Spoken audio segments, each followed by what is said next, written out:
Oi, Subaru, dying here would be pretty miserable. Still muddled, lying there shaking his head, Subaru lifted himself up and looked around. He was usually good at waking up, but the reason he couldn't get his thoughts together was simply because he wasn't exactly sleeping. He tried hard to remember what had happened before he lost consciousness, but the first thing that occurred to him was that he was in a very familiar room.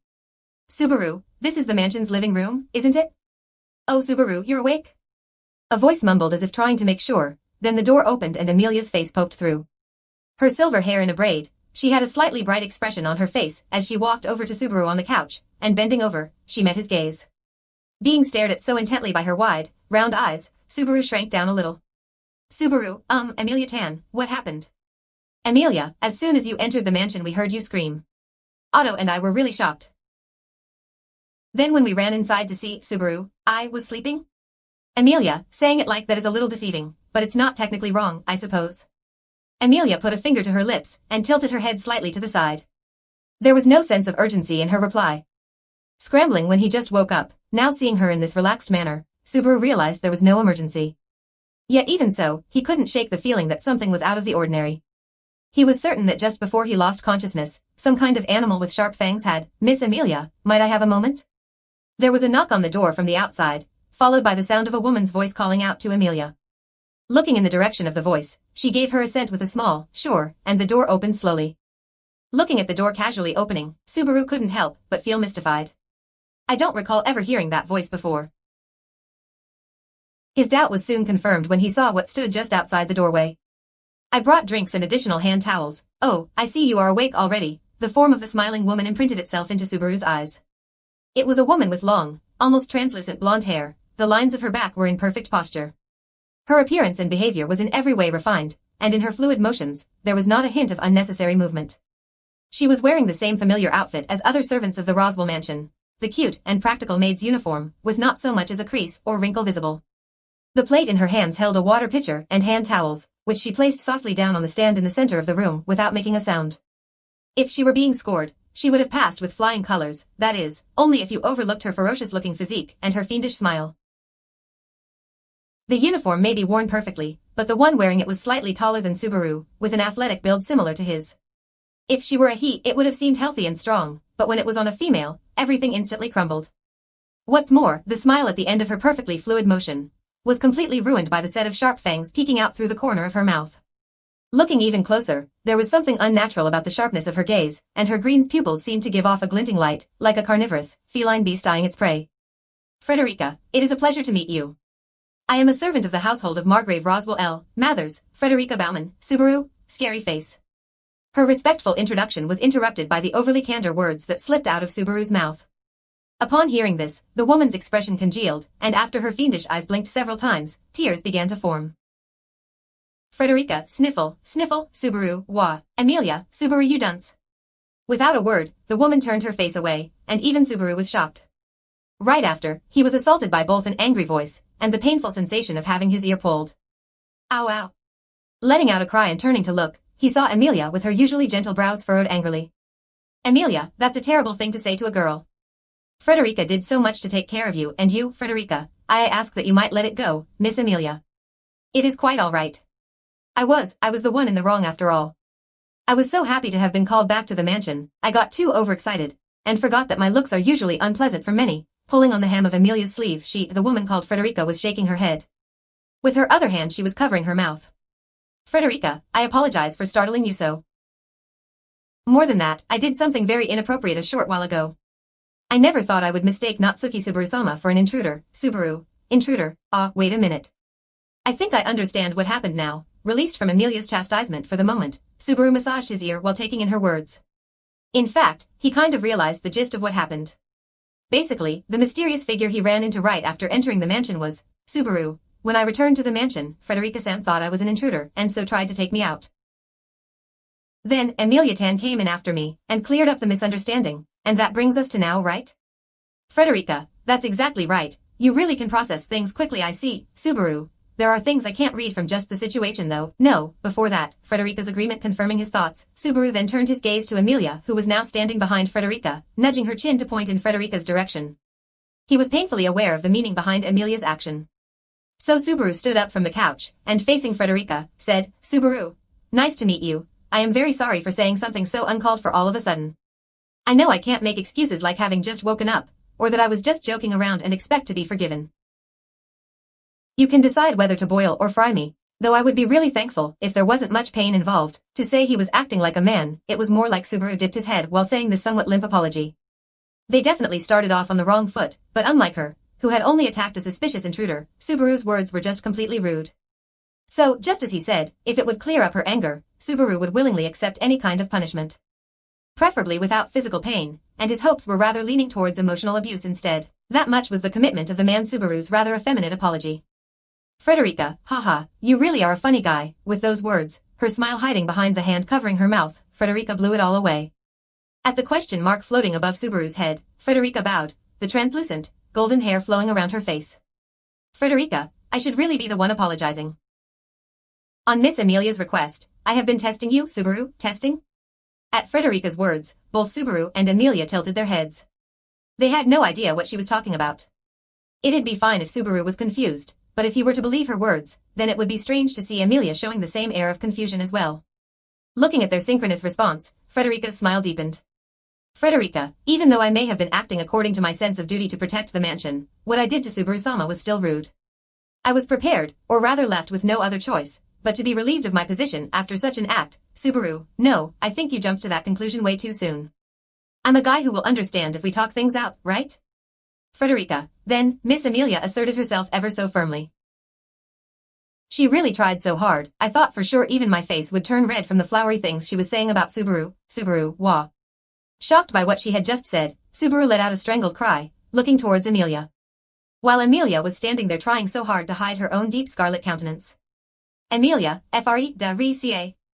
Hands on her hips, Amelia uncharacteristically let out a hysterical voice, glaring sharply at the maid. On the receiving end of all that, Frederica calmly retorted, Frederica, oh my, so scary. I see Miss Amelia hasn't changed, still not cute at all. Normally, whether what I said was true or not, turning red and getting flustered would have been the prettiest response. Amelia, really? Wait, I'm not going to get tricked today. Even someone like me, always getting tricked, would learn to know better. That's right, I know when you're lying, one of your eyes goes lazy. Frederica, I had no idea that was the case. By the way, Miss Amelia, did you know that whenever you lie, your ears get a little longer? Amelia, no way. Amelia's expression of victory, an arm outstretched and a finger pointing towards Frederica, was interrupted when she darted her hands back to grab both her ears. Getting this response, at that point Frederica's victory was complete. Still flustered, Amelia seemed not to have realized she lost, but Subaru, who had been watching her intently, let out a sigh and shrugged his shoulders. Subaru, seems like I've been completely defeated. My name is not Suki Subaru, and do I even need to do an introduction? Frederica, yes, of course. I would love to hear it. Let's start over and get to know each other properly this time. With those words, Frederica removed the hand covering her mouth, revealing a smile lined with pointed fangs. This time, seeing her weaponized smile, all the wind left Subaru's lungs. Subaru, come to think of it, I think I heard of you. A maid who quit a little while ago before I arrived here, right? I came to the mansion about a month ago, so it's been 3 months since you left? Frederica, that seems to be right. I had resigned my position due to personal reasons, and I still remember how painfully lonely it felt, leaving here. But it seems that I was able to return much sooner than I expected. Covering her mouth with her sleeve, Frederica smiled. As long as she covers her mouth, her beautiful golden hair and her cold, barely passable gaze would combine into something even resembling feminine beauty. But her mischievous personality and her mouth full of fangs tend to negate that no matter what. In the living room of the Roswell mansion, Subaru and Frederica have just exchanged some basic information beyond their names. Listening to her self-introduction again, he seemed to recall having heard that name before. Subaru, 3 months ago, so that means you're acquainted with Amelia Tan, right? Amelia, HRMPH? That would be correct, yes, Subaru, who says HRMPH these days? Also sulking like that is so outdated it's cute, geez. To Subaru's question and gaze, Amelia sat down onto the couch, averting her eyes as if refraining from joining the conversation, though she was obviously still listening intently. She had been acting like this ever since she realized, too late, how Frederica had tricked her. But that aside, Subaru, it's only been 2 or 3 days since you returned, right? We left from the village 3 days ago, 4 if you count the traveling time. It seems to be quite a coincidence, Frederica. I was surprised too when I returned to the mansion to find it empty. Luckily, there was a letter explaining things in the master's study, so I avoided the worst of the confusion. Subaru, a letter? Frederica, yes, from Ram. She was the one who called me back to the mansion. though she was rather haphazard in her communication. I know it's indulging her too much to pass it off as her personality, but that's how I feel. Through Frederica's half-awkward smile, Subaru saw the time-worn bond she and Ram must have shared, and all the wonderful days they have passed together. At the same time, erased from her memories, her time spent with REM must have been just as long. Subaru, could you tell me why Ram called you back? Frederica, I don't completely understand the reason myself. But Miss Amelia was here at the time, I am sure she would know. At once, both their gazes poured onto Amelia inquisitively. Even now, Amelia continued to maintain her "I'm still really, really angry" attitude, turning her face away. But, as she slowly became unable to resist the attention focused on her, she tried to steal a quick glance in their direction. Only, it ended up being a rather obvious glance. Subaru, Amelia Tan, cheer up, or, actually, I'm not the one who upset you this time. Frederica, apologize properly, would you? Frederica, I ask for your forgiveness, Miss Amelia. What I did a moment ago was not nice, and I apologize. I was so happy we could meet again after so long, my bad side just slipped out. Amelia, you won't tease me like that anymore? Frederica, no, I will refrain from doing so.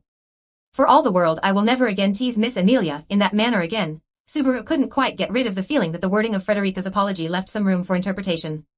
However, our goddess Amelia seemed to believe in those words without a second thought, and her up-to-now sulking expression relaxed into one that seemed to say, I suppose it can't be helped. Amelia, I understand. I'm not angry anymore. Is that good enough? Frederica, yes, I am very sorry for before, Miss Amelia. Too easy. Somehow, only Subaru heard that last part. He jerked his head to look at Frederica, but she was playing dumb. Amelia, who had no idea she was being considered too easy, placed a finger to her cheek and said, Amelia, so let's see. The reason Frederica was called back to the mansion, Subaru, yeah. Rushing to call back someone you fired would mean there's some kind of emergency. Actually, I think I might have an idea. There was indeed an emergency. It was only a few days ago that the mansion and Arlem village were targeted by the witch cult. Considering her skill, which had been able to knock Subaru unconscious in an instant, Frederica must be another shady maid of the Roswell mansion with some crazy combat abilities. In short, Ram must have called her back to buff the mansion's defenses during their state of Amelia. It was because Ram's aptitude for housework is catastrophic, and the mansion ended up in an unimaginable state of disarray. It was only a few days, but it kept getting harder and harder to live in. Subaru, that's actually a very compelling reason. She really is all talk and no weight. Ram knows she's hopeless, she even said so herself. She's right about that at least, but then she should have put in some effort to improve. Right. Subaru's chest felt like it would explode from how compelling that reality was compared to his overguessing of the situation. Amelia let out a wry smile at his outburst and shifted her gaze to the living room, or rather, to the entirety of the mansion, as though she could see through its very walls. Amelia, but, since Frederica returned, the mansion really has become quite tidy.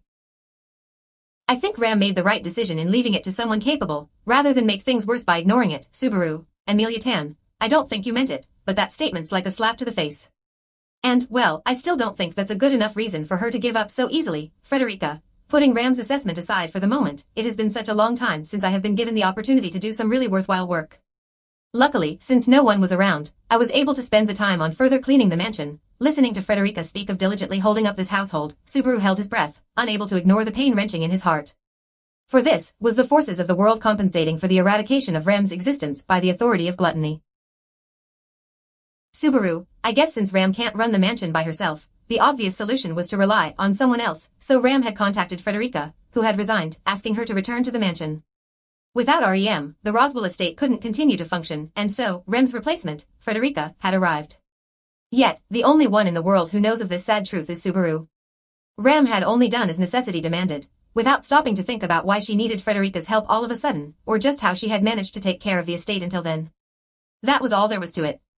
But, Subaru, sorry for being serious all of a sudden, but is it a requirement for all the maids of Roswell's mansion to be so quirky? Frederica, considering who our master is, what's the point of even asking that question? Subaru, that's annoyingly persuasive. At this point, all of Subaru's doubts have been answered. Seeing his response, Frederica nodded her head contentedly, and resuming her perfect posture, stared fixedly at Subaru. Then, casually, in a lowered voice, Frederica, by the way, the driver of the dragon carriage outside the mansion has been left out there for over an hour now, is that all right? Subaru, Oh, you mean Otto. I see, it's already been an hour. Well, I don't think it's that big of an issue. I want to hurry and let the trash rest in the stable, but you don't need to pay attention to that Otto guy too much. Otto, for a companion who shared a near-death experience together, that is really quite heartless, not Suki-san. I never thought I was lower in priority than a ground dragon. Right on cue, Otto dramatically opened the doors to the living room. His shoulders hunched up angrily, he was glaring at Subaru, while disapprovingly breathing through his nostrils. At his entrance, Subaru slowly stood up, shook his head, and sighed. Subaru, no Otto, you're mistaken, Otto, how am I mistaken? It's too late to take back your words from a moment ago, Subaru. It's not that you're lower in priority than a ground dragon. It's that you are much, much lower in priority than a ground dragon, Otto, that's twice over. That's even worse. Content with Otto's response and foot stomping, Subaru turned his gaze toward the window. That is, toward the front yard where the dragon carriage pulled by Patrash was parked. Otto followed his gaze, and seemed to understand its meaning. With a still somewhat bitter face, he spoke, Otto, I've already put Patrash in the stables. She is a proud and difficult child, but she didn't want to cause Natsuki-san any trouble, so she was quite docile, Subaru. Hearing that from you, it makes me doubt your divine protection of animal whispering. If she were a woman, Patrash would have been a total kaderi, even though she'd be soft on the inside. When did this change happen? Otto, how would I know that kind of thing? More importantly, as Subaru was still struggling to understand just what made Patrash so devoted to him, Otto moved the conversation to the other matter regarding the dragon carriage, that is, Otto, what should be done about the girl sleeping in the carriage? I think it's rather pitiful to leave her shut up in there. If you are busy I could carry her to a room, Subaru. Don't you lay a finger on REM. There was not a hint of malice in Otto's proposal. But his own voice was ice cold. Subaru himself was surprised by the razor sharpness of it when he saw Otto flinch. It was almost a whisper, the words were low and dark, a reflection of the viscous heaviness of his mind. It was good that this did not reach the ears of the girls, but still, Subaru was deeply disturbed by the abnormality of the sound that had escaped his throat. Subaru, I'll bring her in, so you don't have to do anything. Your back would be screaming if you had to carry around a girl anyway, Otto. You know, merchants are always handling heavier goods during their work. We aren't as weak as you seem to think, Natsuki-san. Subaru tried to cover up his last statement with a quip, and was thankful for Otto's conciliatory reply, which came after a moment of hesitation. He let out a sigh. No matter what, his reaction was too extreme. Even though it wasn't intentional, or rather, it was precisely because it was not intentional that it was a problem. His nerves had been on end, and anyone who even tries to interfere with REM, regardless of their intentions, seemed to him to be an enemy. Subaru, this is not a good pattern, damn it, I feel so wretched. Why am I always so? He was supposed to have overcome this, yet here he was immediately stumbling over the first pebble he came across. Why does he never have the strength to stay standing tall? If REM was here, if Amelia was watching, if both of them were here now with him, surely he would have that unwavering strength. Subaru, I brought it upon myself. No, I forced REM to pay that price. What a deadbeat I am. There should have been a better, more perfect way. He had believed that he did his uttermost, up to the end of the loop several days ago he deeply believed that. But there must have been an even better, seamless, perfect outcome somewhere. But Subaru had missed his chance to find it. In his complacency, in his cowardice, he compromised into an imperfect future. And Rem's sacrifice was the price. If he had been more competent, he would have noticed it. Before evacuating Amelia and Rem from the mansion, the handwritten letter he had given to Crush's messenger had already turned blank. He had thought that a witch cultist accompanying the messenger had switched the letter in a ploy to sow confusion, but that is laughable. There was no chance the witch cult could have been aware of their threat, and how could he have believed that the witch cult would use such a roundabout way to plant seeds of distrust between their two forces?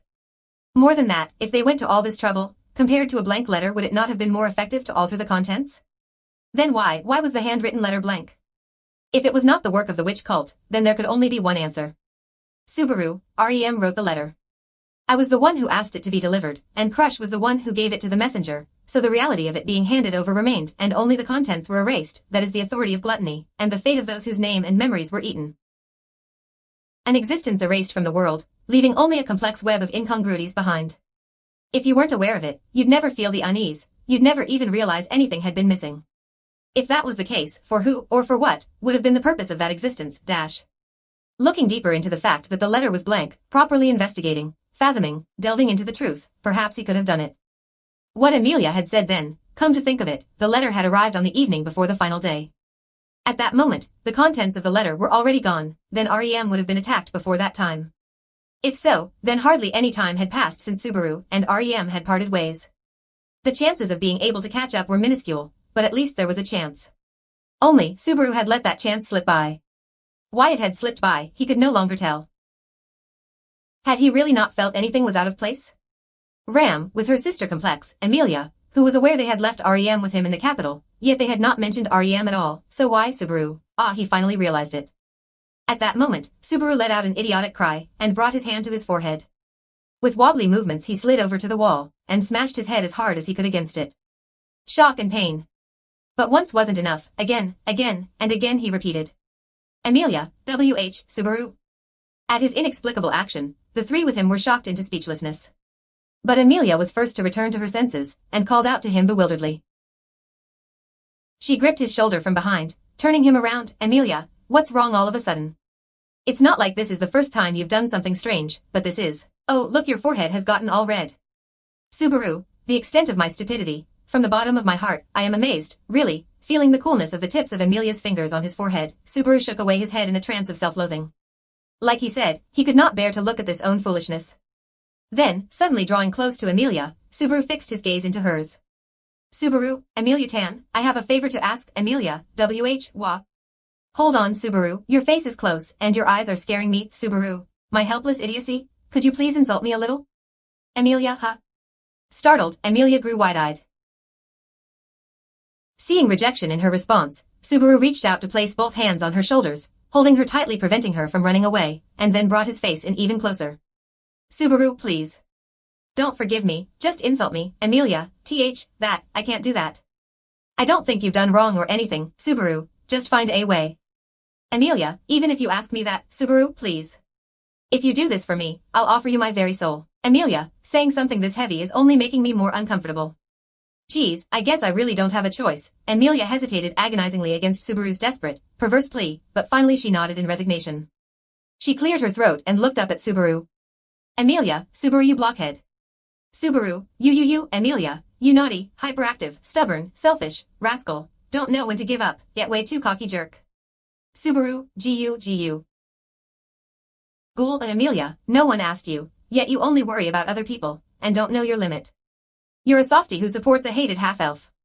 When I am rebuked and feeling depressed, you take my place, and behave rashly, get abused and do reckless things, Subaru, gu.